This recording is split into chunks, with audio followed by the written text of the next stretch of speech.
প্রিয় দর্শক, প্রথমে একটি কথা বলে রাখতে চাই, তা হচ্ছে দেশের গণতান্ত্রিক রাজনীতির জন্য এই মুহূর্তে তারেক রহমানকে অবশ্যই খুব প্রয়োজন। এবং তারেক রহমানও যে মনে প্রাণে দেশে এসে রাজনীতি করতে চান সে কথাও বিশ্বাস করতে চাই। তবে তার জন্য সবচেয়ে বড় বাধা এই মুহূর্তে যুক্তরাষ্ট্র, যে বিষয়ে এর আগের একটি পর্বে আমি আপনাদেরকে কিছুটা ধারণা দিয়েছি, সে বিষয়ে আজ আরেকটু খুলাসা করতে চাই তথ্য প্রমাণ দিয়ে।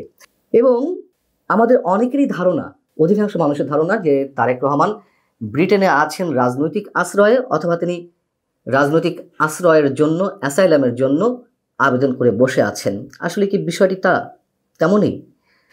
আমার মনে হয় না। আমি যতদূর জানি যে তারেক রহমান ব্রিটেনে ডিপেন্ডিং ভিসার জন্য আবেদন করেছেন। কেমন? সেটি হচ্ছে, তারেক রহমানের স্ত্রী জুবাইদা রহমান ব্রিটেনের একজন কনসালটেন্ট ডক্টর। সেখানে তার পেশার মূল্য অনেক। তিনি এরই মধ্যে হয় পার্মানেন্ট রেসিডেন্সি পেয়েছেন অথবা সিটিজেনশিপ পেয়েছেন, দুটোর যে কোনো একটা। আর তাদের কন্যা, একমাত্র কন্যা জাইমা রহমান, তিনি সিটিজেনশিপ পেয়েছেন, এটুকু জানি।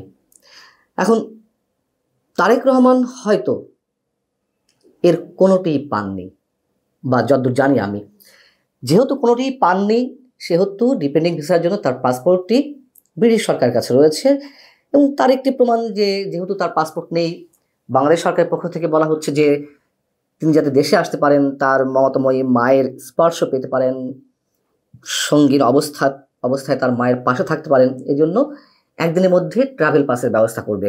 কিন্তু তারেক রহমান সেটিও নিতে চাননি, বা এখনো পর্যন্ত সেই ধরনের কোনো ইচ্ছা প্রকাশ করেনি। এটি সরকারের পক্ষ থেকেই বলা হচ্ছে। এখন অনেকে প্রশ্ন করতে পারেন যে দেশে আসার ক্ষেত্রে যদি পাসপোর্ট সমস্যা হয়ে থাকে, তাহলে তিনি এর মধ্যে গত 18 বছরের মধ্যে দুবাই, সিঙ্গাপুর বা সৌদি আরব কিভাবে ভ্রমণ করলেন, সেটিও করতে পারেন তিনি। ব্রিটিশ সরকারের কাছে স্পেশালি তিনি আবেদন করে হয়তো জরুরি কাজে তিনি এসব দেশে গেছেন। কিন্তু খেয়াল করে দেখুন, তারেক রহমান কিন্তু এর মধ্যে কখনো যুক্তরাষ্ট্রে প্রবেশ করতে পারেননি বা যাননি। কেন যাননি? এবার আসি আসল কথায়। 2007-08 111 সরকারের সময় বাংলাদেশে মার্কিন রাষ্ট্রদূত কে ছিলেন? James F Moriarty. তখন ওয়াশিংটনে জেমস এফ মরিয়ার্টি একটি বার্তা পাঠান, গোপন বার্তা পাঠান, যেই বার্তাটি জুলিয়ান অ্যাসেঞ্জের উইকিলিক্স ফাঁস করেছিল। লক্ষ লক্ষ তার বার্তা ফাঁস করেছিল উইকিলিক্স, এবং তার মধ্যে তারেক রহমান সম্পর্কে বেশ কয়েকটি বার্তা উইকিলিক্স ফাঁস করেছিল, যেগুলো আবার মাধ্যমে প্রকাশ হয়েছিল, আমরা হয়তো অনেকেই ভুলে গেছি। উইকিলিক্সের ফাঁস করা তথ্য থেকে যা জানা যায়, বাংলাদেশে মার্কিন দূতাবাস ওয়াশিংটনে যে তার বার্তা পাঠিয়েছিল, গোপন তার বার্তা, সেখানে যে বক্তব্যটি ছিল তা হচ্ছে এরকম যে তারেক রহমান বাংলাদেশের রাজনীতির জন্য কিংবা গণতান্ত্রিক রাজনীতির জন্য হুমকি স্বরূপ, বা তাদের ভাষাটি ছিল এরকম, মানে তারা যেভাবে তারেক রহমানকে পোর্ট্রেট করেছিল, সহিংস রাজনীতির প্রতীক। বার্তায় বলা হয় দূতাবাস বিশ্বাস করে, অর্থাৎ মার্কিন দূতাবাস, বাংলাদেশের মার্কিন দূতাবাস বিশ্বাস করে যে তারেক গুরুতর রাজনৈতিক দুর্নীতির জন্য দোষী, যা মার্কিন জাতীয় স্বার্থের উপর গুরুতর প্রতিকূল প্রভাব ফেলছে।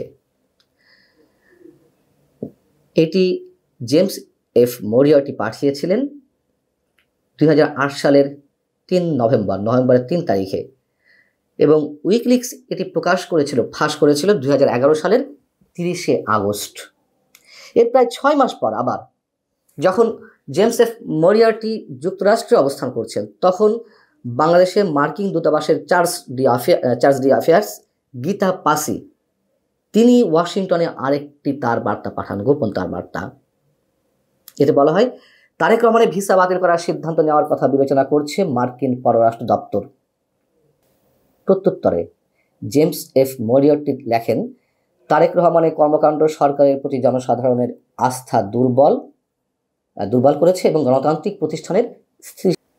এই যে 2008 সালের গোপন তার বার্তা, 2025, প্রায় 17-18 বছরের মধ্যে পানি গড়িয়েছে অনেক।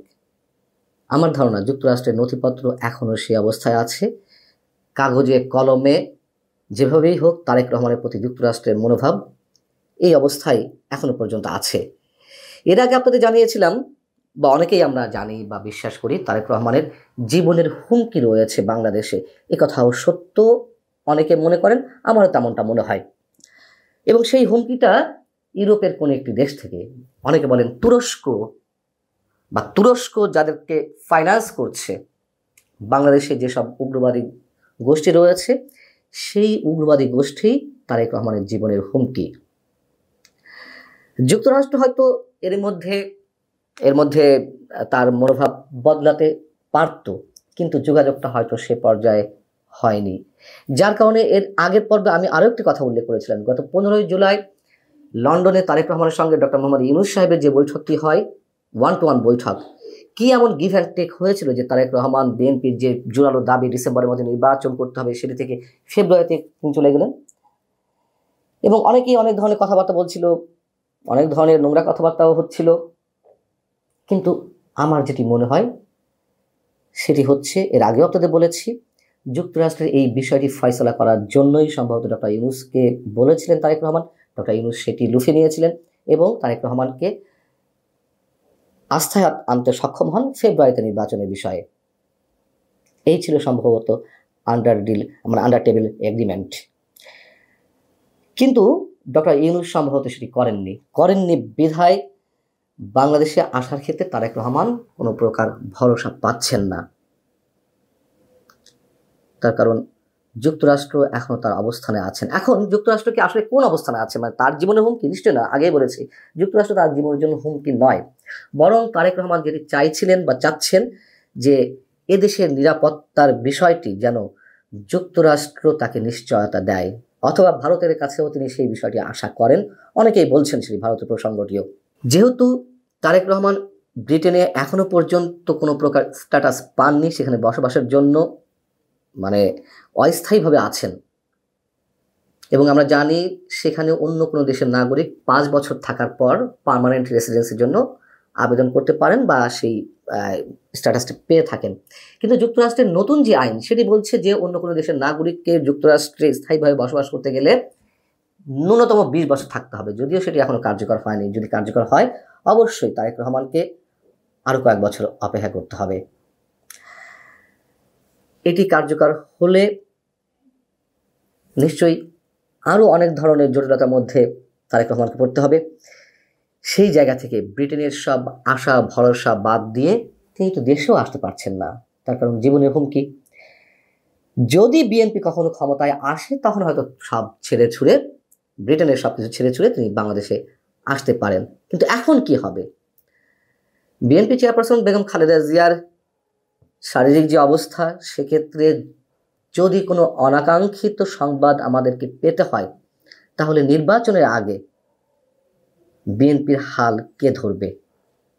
সম্ভবত জুবাইদা রহমানই বিএনপির এখন শেষ। আশা করি বেশ খানিকটা স্বচ্ছ ধারণা আপনারা পেয়েছেন। ভালো থাকুন সবাই।